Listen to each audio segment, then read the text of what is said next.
I lost the book. Okay, there we go. I want to show you how to use StatCrunch to work with paired data. So I'm going to do number 16 here, which is self-reported and measured male heights. And this is the Department of Health and Human Services obtained self-reported heights and measured heights for males 12 to 16. And we want to make a confidence interval, but I'm also going to do the null hypothesis test so we can go both ways. You know, the idea that men exaggerate their height, that, most men might tell you they're a little bit taller than they are. So how does that compare with what they report and what they measure? Now, this is for teenage boys, so it's a little bit different here, but we're going to go with it. So first thing I'm going to do is I'm going to do a null hypothesis test. And so oh, there it is. My null hypothesis is that the mean difference is 0. Okay, that there's no difference between reported and measured heights. My alternative would be that there is a positive difference. In other words, that people exaggerate their heights, that measured heights would be taller. Reported heights would be taller than measured heights. And you can see that's true of some of them, though you can see some of them go the other way. This guy here who reported 6'3" and is actually 74.2. So you see a mix of results here, but this is what I'm going to try to prove.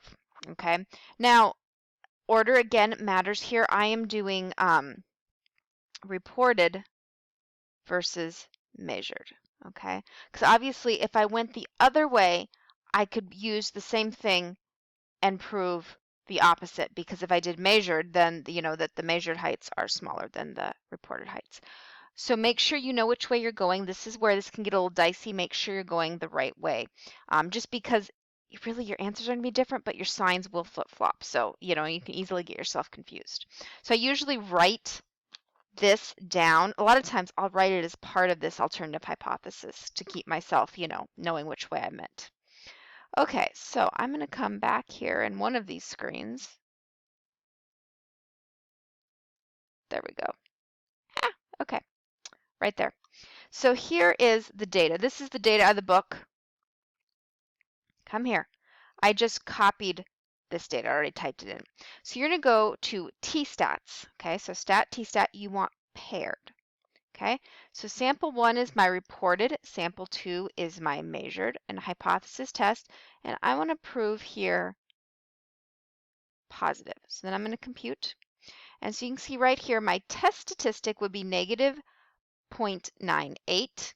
My p-value is 0.82. So to reject this, my p-value would have to be less than my significance level. And I was doing this at 99%. And so this I would totally fail to reject, not even close. You could, of course, look up the test. You could look up the critical value. So if I went here to stats calculator and down to T, and I would put in a DF of, let's see here, how many did I have? I had 2, 4, 6, 8, 10, I had 12. So my DF is 11, and I would want 0.01 in each tail. And so I could see that my critical value here would be negative 2.72. I'm not even close here. That's not going to be smaller than that. So in either case, I would fail to reject. Now, what about my confidence intervals? So if I come down here, paired, okay, again, order matters here in what you do. And I'm going to do a confidence interval. Now this said 99. Now to make these match, these won't match exactly because I did a 99% with the one tail, but I'm going to do this one anyways here. Compute. So I can see negative 4.16 to 2.15. Zero's in here, right, which means there could be no difference, which means also fail to reject. I can't prove that there's a difference between reported and measured heights in males 12 to 16. Now, as I said, probably if I wanted these to match, I would change the confidence interval a little bit. I'm not so worried about in this case. Both clearly here are saying fail to reject, but that is where you can get it with a one-tailed member. You can get a little dicey there. So just watch that if you're doing that to actually make this match. So my two-tailed, right, is putting 0.005 and each. So I would have to actually go less on this to make it match this, or I would have to up this.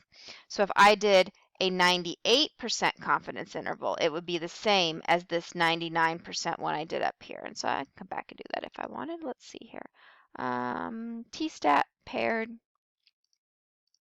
reported, measured. So I could do a confidence interval of 98. And I can see slightly different, but still zeros clearly in there. Still got the same results. Just a little bit different there when I changed it. My values will be different. But the idea being in both these cases, I wasn't able to prove there is a difference. So hopefully this helps you with where they are in StatCrunch. If you want to use that to generate your values, it will find the critical values for you as well, just like the TI, Excel, and you can even use the table.